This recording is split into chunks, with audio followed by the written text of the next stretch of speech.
Assalamualaikum warahmatullahi wabarakatuh. Apa kabar anak-anak ibu semua? Semoga dalam keadaan sehat walafiat. Saya Sri Ningsih, guru bidang studi biologi di SMA Negeri 5 Bagan Sinembah. Nah, pada pertemuan pertama di semester ganjil ini, materi kita mengenai tentang ruang lingkup biologi. Nah, anak-anak ibu semua mungkin tidak asing lagi mendengar istilah biologi. Biologi itu berasal dari bahasa Latin yaitu bios yang artinya hidup dan logos yang artinya pengetahuan. Jadi biologi itu memiliki arti ilmu tentang kehidupan. Nah, berikut ini adalah ruang lingkup biologi yang memiliki kajian paling kompleks. Nah, cabang ilmu dalam biologi itu sangat luas. Adanya cabang ilmu ini untuk memudahkan kamu dalam mempelajari biologi secara lebih mendalam.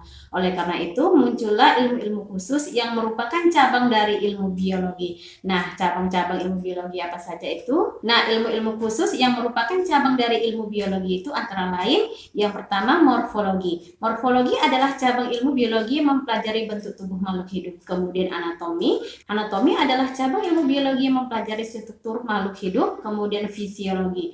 Fisiologi adalah cabang ilmu biologi yang mempelajari tentang fungsi-fungsi setiap alat tubuh makhluk hidup. Kemudian histologi. Histologi adalah cabang ilmu biologi yang mempelajari susunan jaringan tubuh makhluk hidup beserta fungsinya masing-masing. Nah, kemudian sitologi. Sitologi itu adalah cabang ilmu biologi yang mempelajari struktur sel pada makhluk hidup dan fungsinya. Kemudian genetika. Genetika itu adalah cabang ilmu biologi yang mempelajari sifat-sifat keturunan makhluk hidup. Kemudian embriologi. Embriologi itu adalah cabang ilmu biologi yang mempelajari perkembangan zigot hingga fetus serta faktor-faktor yang mempengaruhinya. Kemudian teratologi, yaitu cabang ilmu biologi yang mempelajari tentang perkembangan embrio yang cacat. Kemudian patologi adalah ilmu cabang biologi yang mempelajari penyakit-penyakit pada organisme dan pengaruhnya. Nah, kemudian endokrinologi, yaitu cabang ilmu biologi yang mempelajari mengenai hormon. Kemudian ekologi. Ekologi itu adalah cabang ilmu biologi yang mempelajari hubungan timbal balik antara makhluk hidup dengan lingkungannya. Kemudian taksonomi. Taksonomi itu adalah cabang ilmu biologi yang mempelajari tentang pengelompokan makhluk hidup. Kemudian ada zoologi. Zoologi itu adalah cabang ilmu biologi yang mempelajari tentang dunia hewan. Kemudian botani. Botani itu adalah cabang ilmu biologi yang mempelajari tentang dunia tumbuhan. Kemudian mikrobiologi adalah cabang ilmu biologi yang mempelajari tentang mikroorganisme. Kemudian entomologi. Entomologi itu adalah cabang ilmu biologi yang mempelajari tentang serangga. Kemudian bakteriologi itu adalah ilmu cabang biologi yang mempelajari tentang bakteri. Kemudian ada virologi. Virologi adalah cabang ilmu yang mempelajari tentang virus. Dan masih banyak lagi ilmu-ilmu khusus yang merupakan cabang dari ilmu-ilmu biologi. Nah, kemudian kita lanjutkan ke tingkatan objek dalam ruang lingkup biologi. Tingkatan objek yang dipelajari dimulai dari tingkatan molekul hingga bioma. Nah, berikut ini adalah peta konsep ruang lingkup biologi berdasarkan tingkatan objeknya. Nah, yang pertama tingkatan molekul. Pada tingkat molekul, biologi itu mempelajari subseluler atau organel. Contohnya pada cabang ilmu virologi yang mempelajari permasalahan virus. Nah, yang kedua tingkatan sel. Ruang lingkup biologi pastinya memasuki tingkatan sel, karena semua makhluk hidup tersusun oleh sel. Sel itu adalah tingkatan tepat di atas molekul. Contohnya saat kita mempelajari perbedaan sel tumbuhan dan sel hewan. Nah, yang ketiga tingkatan jaringan. Jaringan itu merupakan kumpulan dari sel-sel yang memiliki fungsinya masing-masing. Saat kamu mempelajari bagaimana cara jaringan otot dapat berkontraksi dan menggerakkan tulang, kamu sudah belajar mengenai tentang ruang lingkup biologi tingkatan jaringan. Nah, kemudian tingkatan organ. Terdapat organ yang merupakan sekumpulan jaringan pada makhluk hidup. Dengan mempelajari ruang lingkup biologi tingkat organ, kamu dapat mengetahui berbagai penyakit pada organ dalam manusia beserta obatnya. Nah, kemudian tingkatan individu. Individu itu merupakan suatu makhluk hidup tunggal.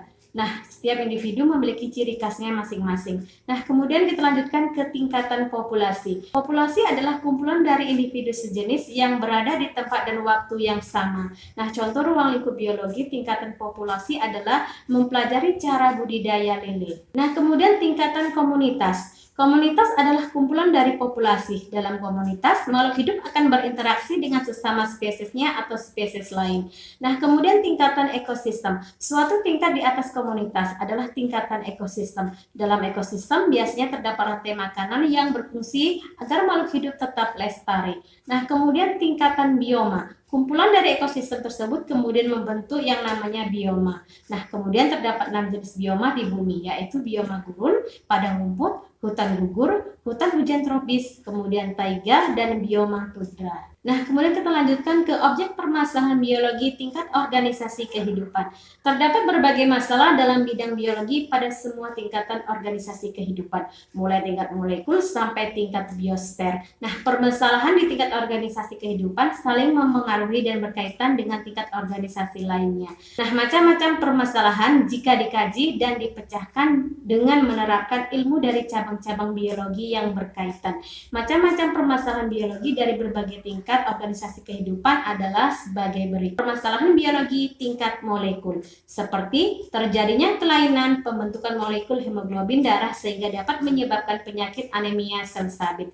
Kemudian permasalahan biologi tingkat sel, seperti terjadinya lisis sel darah merah saat terinfeksi bakteri atau virus. Nah, kemudian permasalahan biologi tingkat jaringan. Nah, seperti penyakit osteoporosis yang menyebabkan hilangnya massa tulang keras sehingga tulang rapuh dan mudah patah.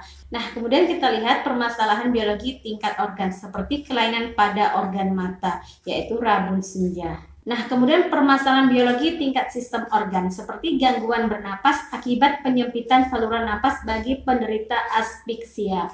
Nah, kemudian permasalahan biologi tingkat individu seperti seseorang penderita AIDS yang mengalami gangguan sistem imun dan membuatnya mudah terinfeksi penyakit.